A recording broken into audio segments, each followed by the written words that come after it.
eu recebo o doutor Duílio Neto.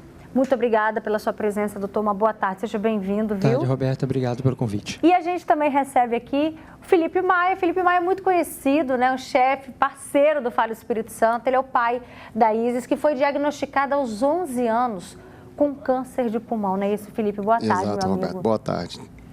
Como é que foi para vocês receber esse diagnóstico? Pensa, uma criança, 11 anos, e ver essa notícia, câncer de pulmão. Como é que foi?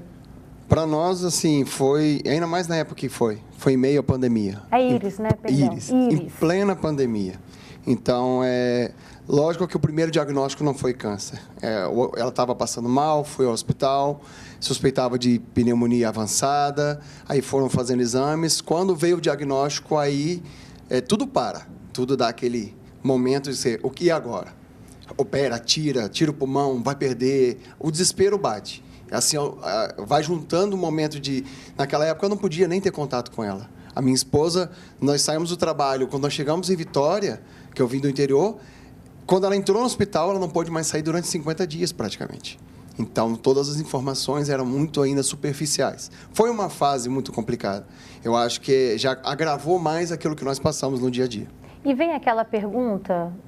Por quê? O que aconteceu? Ainda mais se tratando de câncer de pulmão, você fica tentando buscar uma resposta? Era o que mais a gente se perguntava. Por quê? O que ela fez? O que poderia ter sido? Se suspeita de... nós vivemos muita época na Europa, pode ter sido chaminé da lareira, fogo... Mas não teve uma resposta. Ela teve um linfoma, aí depois você vai estudando, você vai conversando com os médicos. Nós temos o linfoma no nosso corpo, ele se deslocou até o pulmão e se alojou. Então, o porquê a gente acaba não descobrindo. Doutor, acho que essa é a grande pergunta, né? A gente estava até conversando nos bastidores aqui do Fala Espírito Santo, que antigamente existia uma expectativa de que pelo menos uma pessoa por família poderia vir a enfrentar. E aí a gente vê que a gente já se depara com essa realidade, né? Essa explosão de casos. É só uma sensação ou, de fato, a medicina pode afirmar isso? Sim, Roberta, a gente tem tido, à medida dos anos, todos os biênio, o Instituto Nacional do Câncer faz uma projeção dos casos novos, né, para cada 2, 3 anos. E a cada relatório que sai, aumenta-se o número de expectativas de caso, que depois, retrospectivamente, a gente tem essa confirmação. A gente deve a esse aumento do número de câncer, basicamente, a 3 fatores. O primeiro fator é o envelhecimento da população, né? Tradicionalmente, o câncer é doença de pessoas mais velhas, na maioria das pessoas, né? Crianças podem ter, como foi o caso da Iris, jovens podem ter, mas há uma tendência de pessoas mais velhas estarem mais propensas ou ter mais risco a ter câncer. A outra coisa é o próprio avanço da medicina e do acesso à saúde, que faz com que a gente consiga diagnosticar mais precocemente ou em maior número essas doenças. Pensa 50, 60 anos atrás, os nossos avós, nossos bisavós, às vezes tiveram câncer, morreram de um câncer, mas às vezes lá no interior, na roça, não tiveram acesso. Simplesmente passaram mal, começaram a ficar fraquinho e colocou na conta da idade, da velhice ou de alguma coisa que aconteceu. E, por último, são as nossas exposições aos fatores de risco, que tem a cada ano, com esse mundo que a gente vive, nessa correria, nesse estresse, né? Alimentação, obesidade, vícios, isso tudo vai favorecendo com que o nosso corpo seja agredido diariamente, e essa agressão diária vai fazer com que, possivelmente, em algum momento, possa surgir uma célula que vai se desenvolver e se tornar um tumor. Doutor, permita-me entrar num assunto particular, mas a gente conversou aqui nos bastidores, né? Doutor Duílio, gente, também enfrentou um câncer e super novo, né, doutor? Pois é, tinha acabado de entrar na faculdade, sonho de ser médico, venho da família do interior, e aí, coisa de 1 ano e meio depois, fui diagnosticado com um tipo de tumor. E a gente brinca no meio médico, né, que quando é médico que tem problema de saúde, nunca é uma coisa tão simples, sempre vem com algumas coisas. Então, fiz a cirurgia, aí o câncer meio que voltou, precisei fazer quimioterapia, nova cirurgia. Foram 7, 8 meses de uma batalha bem dura, mas que foi vencida, graças a Deus. E também acabou se tornando uma das coisas que hoje me motiva a estar do lado de cá. Se hoje eu cuido dos meus pacientes com câncer, se eu ajudo no diagnóstico, no acompanhamento do tratamento, ter vivido um pouco do que essas pessoas viveram, ou muito do que essas pessoas viveram, faz com que a gente consiga ter um grau de empatia talvez um pouco maior e uma conexão maior, e isso nos motiva, né? Afinal, qualquer médico, independente de ter ou não ter passado por uma experiência dessa, o nosso foco final é o nosso paciente, é promover o melhor para ele. Mas embora o senhor tenha dito que a gente vê acometendo mais os idosos, mas a gente está aqui com um caso, né, que o Felipe contou do que a filha dele enfrentou aos 11 anos, o senhor também, super novo, né? Também está tendo um crescimento nessa parcela da população mais jovem? Sim, também a gente está percebendo mais, e aí a gente coloca muito mais na conta dos fatores de risco, a exposição aos fatores de risco. Existem alguns tipos de tumores ou cânceres que são mais comuns ou que eles aparecem em determinadas idades e podem aparecer em pessoas mais jovens. Mas eu quero trazer um alerta aqui, por exemplo, para o câncer coloretal, que a gente chama de câncer de intestino. A cada dia a gente tem visto mais pacientes com 30... Que é o caso da Preta Gil, né? Exatamente, o caso da Preta Gil, 40 anos, 50 anos, já sendo diagnosticado com tumores, muitas vezes tumores avançados. E aí a gente pode ver essa vida que a gente leva de alimentação com muito ultraprocessados, né, obesidade, sedentarismo, e aí desde o jovem, crianças, desde cedo, com uma alimentação desregrada, a gente vê crianças obesas, crianças comendo mal, vão carregando isso para a juventude, entra no mercado de trabalho, uma pressão social para muito trabalho, não pensa no autocuidado, o jovem não pensa no autocuidado. A gente, quando está na fase dos 20, dos 30, a gente está ali produzindo, aproveitando e esquece do autocuidado. Só que o nosso corpo vai pagar um pouquinho à frente. Só que muitas vezes o à frente é daqui a 5 anos, daqui a 10 anos, entendeu? Então, por isso que é importante a gente, desde cedo, tentar evitar a exposição aos fatores de risco. Perfeito. A gente já tem aqui alguns comentários no nosso WhatsApp. Tem uma pessoa que diz que descobriu o câncer fazendo o exame de rotina, passou 2 anos da pandemia sem conseguir fazer os exames e exatamente nesse período desenvolveu o câncer no ovário. Descobriu bem no início, sem sentir dor ou sangramento. Fez a cirurgia, né, que é a esterectomia total, fez quimioterapia preventiva porque era um câncer agressivo que poderia aparecer em outro órgão. A importância desse relato seria para alertar as pessoas dos exames periódicos. Graças a eles, não foi pior. Que bom. Amém, né? Tem outra pessoa que diz aqui, que conta do relato do filho Guilherme, que descobriu a leucemia quando ele tinha 2 anos. Não foi fácil. Ele fez químio e radioterapia, hoje ele tem 6 anos e graças a Deus foi curado. Amém. Também tem outra pessoa que diz, sou paciente oncológico há 3 anos, com carcinoma na mama direita, com metástase óssea.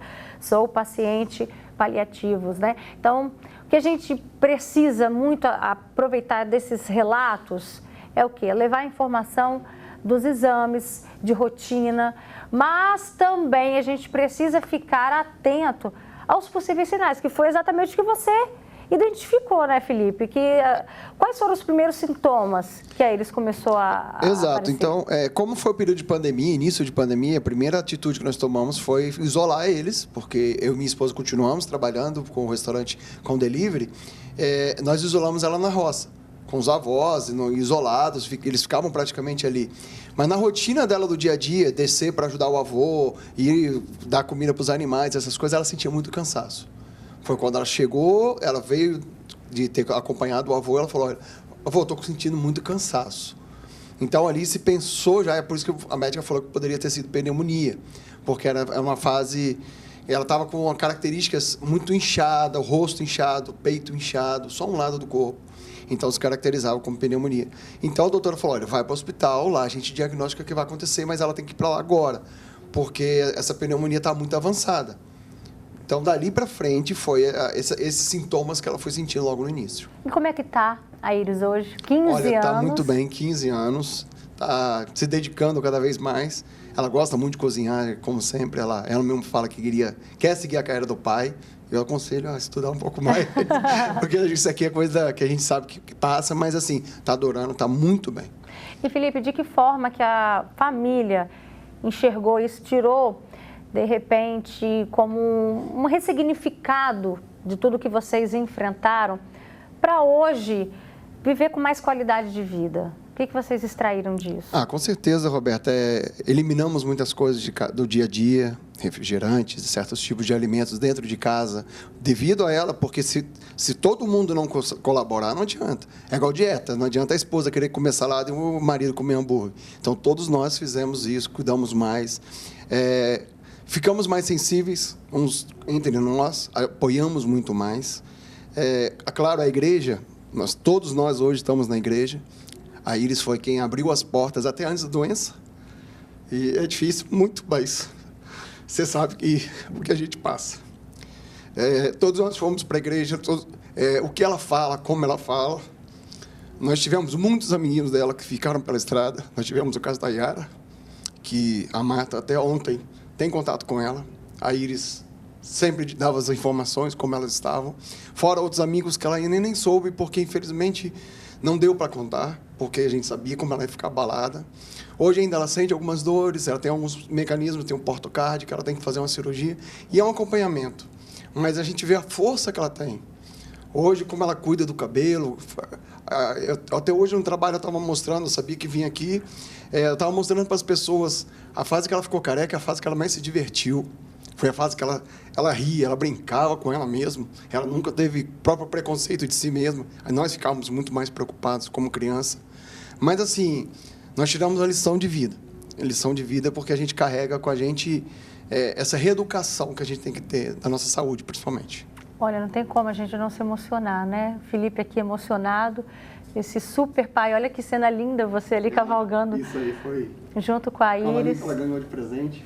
Olha, as pessoas deram de presente para ela, né? Os vizinhos, porque ela sabia, ela queria, ela se apegou muito, ela se apegou à gastronomia para sair disso. Ela fazia bolo de pote, até hoje ela cozinha, até hoje ela quer saber. Então todos se apegam a alguma coisa. Ela se apegava muito a animais e à gastronomia. E pelo relato desse super pai, a gente vê que realmente ele está sempre com ela, né? Em todas as fases, em todo o processo ali no tratamento. E isso chama a atenção, doutor Duílio, para a importância da família, de que maneira que a família pode abraçar. Ele estava falando da alimentação, então foi uma mudança na alimentação de toda a família. É importante esse apoio? É fundamental, Roberta. O paciente oncológico, ele é um paciente frágil. Ele está num momento de luto. As fases do luto que a gente vê a psicologia falando para quando a gente perde um ente querido, ele se aplica também no paciente oncológico, né? Fase da negação, a fase da barganha, tudo isso se aplica ao paciente oncológico. Então, ele está muito frágil, ele vai passar por esses processos. E a rede de apoio é muito importante. Outra coisa muito comum é que o paciente oncológico, ele fica muito perdido. E, às vezes, por exemplo, é o pai de família, é a mãe de família, é o provedor da casa, e aí ele está no momento em que ele está na maior fragilidade, tendo que tratar de um câncer, e mesmo assim preocupado com todo o núcleo familiar. E um dos recados que eu sempre falo para os meus pacientes, quando eles estão nesse momento, agora é a hora de você pensar em você. Você deu a sua vida inteira por essa família, ou você deu a sua vida inteira, dedicou parte da sua vida a essas pessoas que hoje te amam e estão do seu lado. Então, agora é o momento de você colher esses frutos, porque eu tenho certeza que essas pessoas vão estar do seu lado, não vão te abandonar nesse momento. Então, foque em você, foque no seu tratamento, foque na sua recuperação, e eu tenho certeza que essas pessoas vão estar do seu lado, fazendo o que for necessário para te ajudar, para que você vença essa batalha. Perfeito. Doutor Duílio, muito obrigada pela sua participação aqui com a gente, também trazendo o seu relato tanto como um médico super-humano e também como um paciente que enfrentou também essa doença. Muito obrigado, Roberta. Obrigada, só um último recadinho. Câncer de mama é o câncer mais comum na mulher. Mamografia, rastreio precoce. Câncer de colo de útero, um dos mais comuns na mulher. Exame preventivo. Câncer cólon retal, conhecido, um dos maiores, mais comuns no homem e na mulher. Colonoscopia. Tudo isso, se for feito, a gente consegue evitar bastante. E até mesmo lá no postinho da saúde. Vai demorar 1 ano, mas você vai fazer. Então, corra atrás, faça o seu exame preventivo, que a gente vai reduzir bastante o número de casos. Perfeito. Obrigado. Recado dado, né, gente? Felipe, um super pai. Obrigado, dá um mais beijo uma vez. Enorme, um abraço de toda a equipe do Fala Espírito Santo na Iris. A gente Vocês ama são sempre muito. uma família para nós. Toda a família, tá? A gente ama a família. Um Obrigadão. beijo, gente.